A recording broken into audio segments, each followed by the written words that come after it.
Ma'lum, Alif. Keling. Nimaga? Keling opajon. Sizniki nimaga yaxshi emas?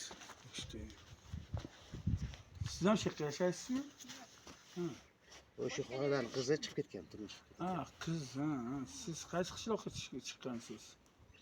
Tepa tarafga Rahmatobodga tushganman. Erim ikkinchi ko'rpada turadi. Qaynonam ham bermaydi. Qaymoqam erga tekkan, lekin qaynonamda o'rga kelib oladi. Sizlarga xo'jayin. Bir yashashgani ham qo'ymaydi, boshqa qilgani ham qo'ymaydi. Erimni sog' kunidan kasal kuni ko'p. Ikkita bolam bilan mana shu o'rta 7 oydan beri shu yerda turibman. Xo'sh. Mas qidirmaydi-da faqat.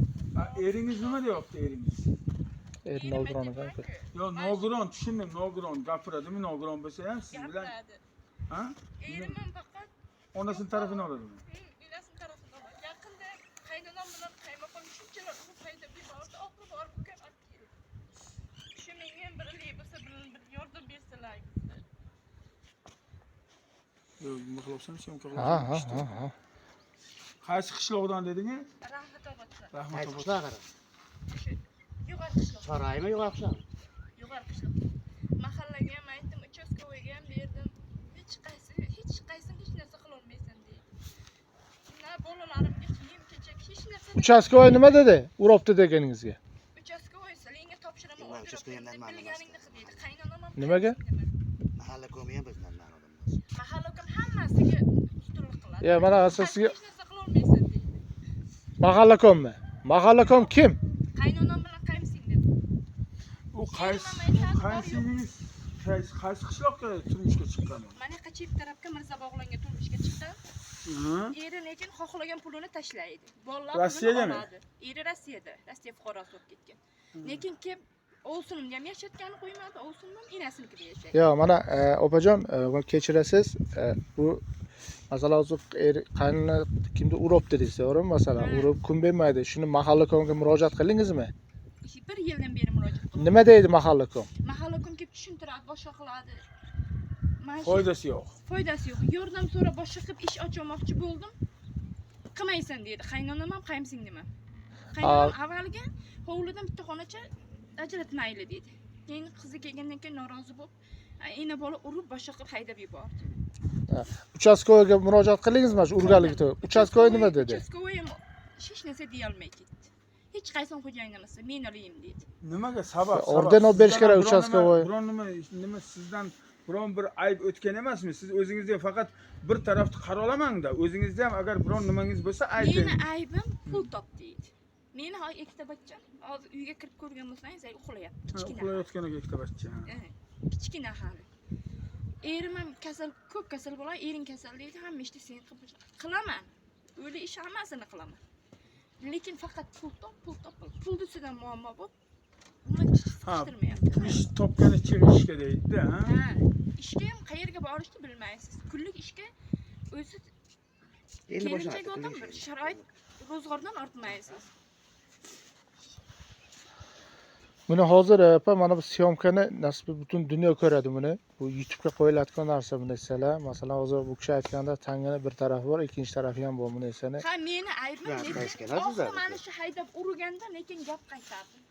Meni vobshe haqorat qilaverdi, qiziga gap qaytardim. O'zing shundaysan dedim. Meni dedim, buzuq bo'lsam dedim, zaksim bor dedim. Seni nimang bor dedim. Vobshe o'tkazib yubordi-da. Buzuq deb haqorat qildi bizga. Lekin buzuqlik qilmagansiz. Faqat tekin tomoqsan deydi. Tekin tomoqni men kelin bo'lib tushganman, erim boqsin deb borganman. Lekin ular faqat shunday deydi. Erim ham, qaynonam ham. Uchastkovoy orden olib bermadimi himoya qilishga? Hech narsa qila olmaydi deydi. Ering kasal bo'lsa, men shuni aytaman deydi. Alimentga topshirganman, alimentdan ola olmaysan deydi. Nogironda. Er nogiron bo'lsa uchastkovoy kirib yashashga orden olib beradi. O'shani xavfsizligi, mana buni xavfsizligini ta'minlash uchun orden olib beradi. Orden olib berganiga bu ayolga hech kim taqiq o'tkaza olmaydi, biri urmaydi ham, boshqa ham qila olmaydi. O'sha uchastkovoy mana mahallaga xotin-qizlar nimalari orden olib berish kerak bu ayolga. Shuni qilsa yaxshi bo'ladi. Hokimiyatga bormadingizmi? Hokimiyatga ham borishga sovuq edi. Bir bordim. Yangi yildan avval bordim. Boya mahalla xotin-qizlar raisiga birinchi o'rinda bunga yordam bering dedi. keyin hay yordam beramiz dedidan menga 1 yilda hisobida bergani 300 ming so'm pul berdi. Boshqa hech narsa bermadi. O'sha o'yingizga turganingizga. Unda Yo'q, bu yoqqa ko'rishib kelganingiz. uyimizga kelgan edim. Telefon qilib chaqirdi. Eringiz oylik oladimi nafaqa? Pensiya oladi, 1 million emas-da. U pensiyani Bu qaynonam ikkinchi menga guruh, ha? ishlatmaydi. Ha. Bolalar puli oldim 1 yil. Bolalarimda puligacha qaynonam tortib oldi. Plastigimgacha ishlatmadi. Oxiri keyin nima bo'lsa bo'ldi deb plastigimda muzlatib, imkondan borib xolodilnik oldim. Lekin xolodilnikni men ko'rganim yo'q. Qaynonam uyiga kallab ishlatib yotibdi. Lekin jarimasini men to'layman. Hozir 2 million to'lashim kerak. Bolalar puli uzilgan. Erim ham hech kim yordam bermayapti. Topshirilganim ham yo'q. Hozir qiyin bo'lib ketgan deb topshira olmayapman. Nimadan qarzingiz bor? Xolodilnikka bolalar pulini Kreditga pul olgan, narsa olgansiz, xolodilnik, xolodilnik. Endi hammaga faqat tekin tomoqsan deydi, shu boshqa deydi, xolodilnikdan beso'roq oldi deydi. Endi pul bermagandan keyin nima qilay? Tushunarli.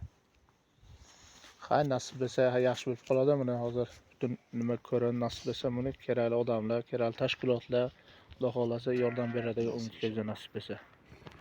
Ramazon oyiga yaxshi bo'ladi xudo xolasa. Kerakli mutaxassislar, mana yuqoridagi mutaxassislar buni ko'radi, kerakli odamlarga murojaat qilib o'zi o'rganib chiqiladi. Rahmat.